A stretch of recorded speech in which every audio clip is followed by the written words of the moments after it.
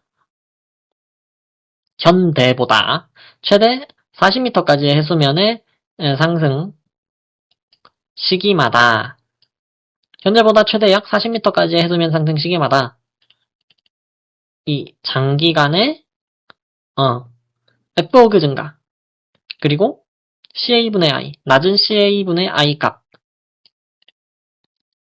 그리고 높은 인 이용 가능성이 함께 나타났다.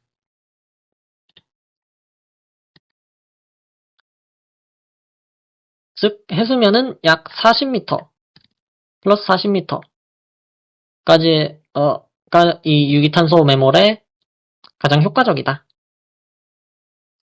라는 겁니다. 다음은 피겨 5를 봅시다.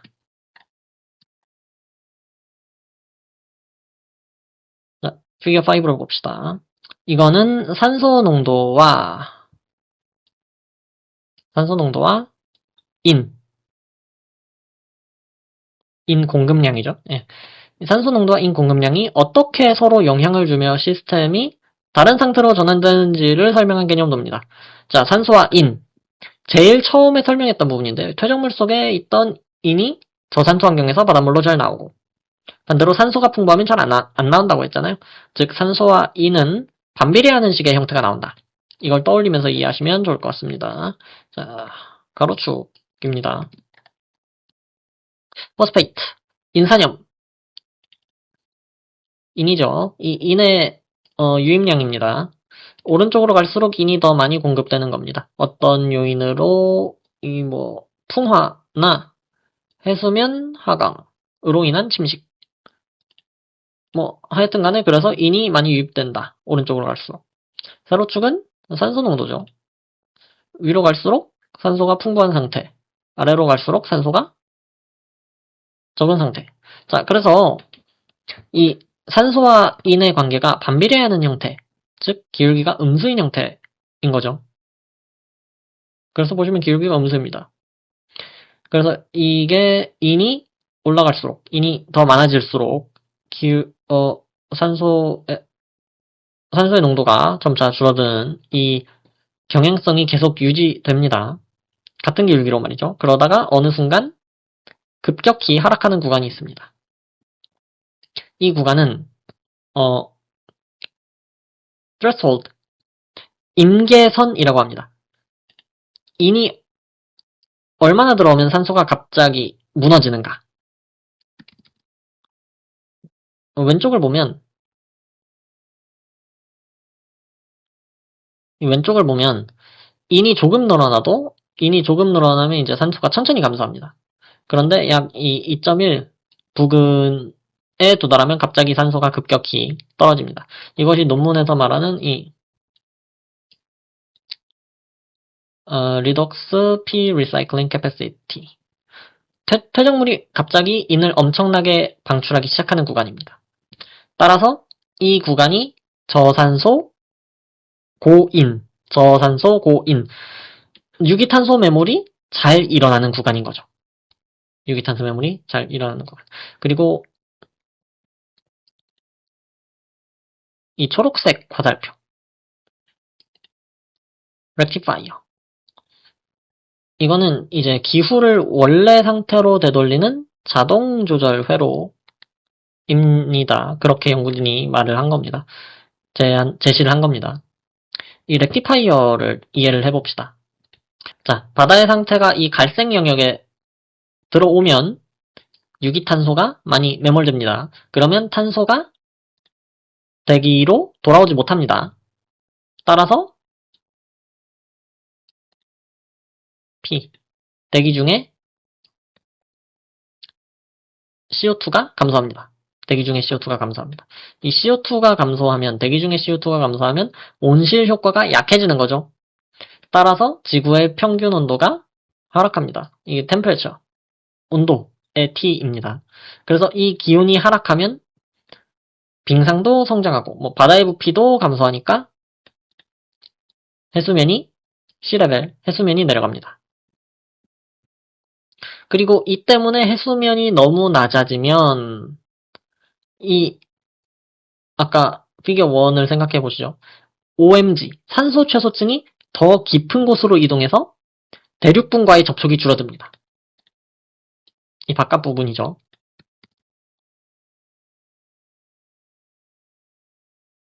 자, 해수면이 너무 낮아지면 산소 최소층과 대륙분이 만나지를 못합니다.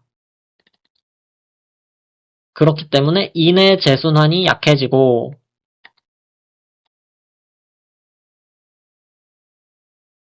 인해 재순환이 약해지고 따라서 유기탄소 매몰도 다시 감소합니다. 이것을 이 논문에서 렉티파이어라고 부른 겁니다. 이 렉티파이어는 전자공학에서 정류기입니다. 전기를 한 방향으로만 흐르게 만드는 장치인데요. 기후 시스템을 원래의 안정한 상태로 되돌리는 자동 교전용 장치라는 의미로 비유한 겁니다. 예를 들어서 유기탄소 매몰이 증가했을 때 그 결과가 어떻게 됩니까? 해수면이 결국 낮아지는 결과를 가져오죠. 처음에 해수면 상승을 어느 정도 상쇄하게 되는 거죠. 이 과정에서 어떤 일이 일어납니까? 산소 최소층이 대륙분과 만나지 못하게 되는 거죠. 그래서 유기탄소 매몰이 감소한다. 즉, 유기탄소 매몰이 CO2 감소를 촉진하지만 동시에 그 과정 자체를 제한하는 피드백도 존재하는 겁니다. 그래서 논문에서도 여기죠.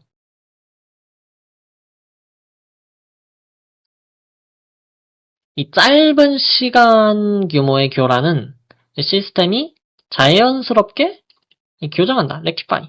교정한다. 그러니까 이 초록색 화살표의 의미는 최적 영역에서 여기죠. 최적 영역에서 유기탄소 매몰이 활발해지면 그 결과로 대기 중에 이산화탄소 농도, 그리고 온도, 지구 평균 온도, 그리고 해수면의 높이가 내려가고 대기 중에 산소 농도는 증가하고 이러한 변화가 다시 시스템을 최적 영역 밖으로 밀어내서 과도한 유기탄소 매몰을 스스로 멈추게 만든다는 피드백을 그린 것이죠. 아시겠습니까?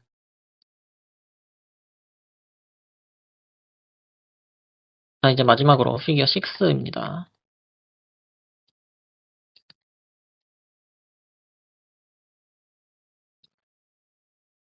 자, 피겨 6는 지금까지 다룬 내용들이 실제 신생대,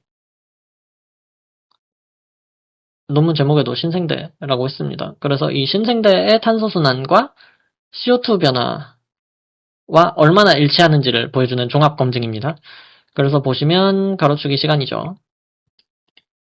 주황색 선이 C레벨, 해수면이고요. 파란 선이 PCO2, 대기 중의 이산화탄소 농도를 의미합니다. 그리고 아래 B 부분인데 여기가 이제 탄소 매몰량이죠. 그리고 이 검은색이 토탈, 전체 탄소 매몰량 중에서 이 초록색이라고 할까요? 여기가 이제 유기탄소 매몰량, 전체 탄소 매몰량 중에서 유기탄소 매몰량이 요 정도 그래프를 보인다. 초록선만 주의해서 집중하면 됩니다. 유기탄소 매몰량. 이 어떤 장기 탄소 순환을 설명하는데 여러 요인이 작용합니다. 우리가 오늘 다룬 이 내용은 이 유기탄소와 관련된 내용은 정말 작은 부분이고요. 예를 들어서 규산염 풍화나 뭐 탄산 규산염 순환 뭐 이런 것들도 있습니다. 그러니까 이 그래프에서 이 이산화탄소 농도가 장기간에 걸쳐 감소하죠. 대기 중 이산화탄소 농도가. 이산화탄소 농도가 감소한 건 그런 큰 규모에서의 음성 피드백, 풍화 같은 것들이죠. 풍화 같은 것들이죠. 그런 큰 음성 피드백이 있고, 여기에 이 논문에서 제시한 내용, OMG, 그리고 유기탄소 메모리라는 추가적인 음성 피드백이 더해진다. 라는 겁니다. 그리고 우리가 봤던 그 렉티파이어 부분, 이 피겨 5에서 봤던 렉티파이어 부분은 어디에서 작동하는 시스템이죠? 유기탄소 메모리 최적으로 일어나는 해수면 10에서 40m 요 구간이죠. 그리고 여기에서 유기탄소 메모리 과해지면 어느 정도 되돌림이 있다. 그렇죠? 이게 우리가 지금까지 다룬 내용이죠. 확인을 해보겠습니다. 자, 해수면이 여기, 그리고 여기, 여기, 여기, 여기, 여기, 여기, 여기. 자, 해수면이 10에서 40m일 때를 제 나름대로 나눠봤습니다. 그리고 이때의 유기탄소 메모리량을 보시면 여긴 증가하네요. 여기는 감소하네요. 여긴 증가했습니다. 여기도 증가했다고 봅시다. 여기도 뭐 미미합니다. 여기 크게 증가했습니다. 여기도 증가했습니다. 증가했다고 봐야 할까요? 아니요. 큰 힘이 없는 것 같습니다. 증가한 부분도 있고 증가하지 않은 부분도 있는 것 같습니다. 크게 증가했던 부분을 보면 10에서 40m 사이였죠. 여기는 어떤가요? 10에서 40m 사이네요. 여기는 어떤가요? 10에서 40m 사이네요. 여기도 크게 증가했네요. 어떤가요?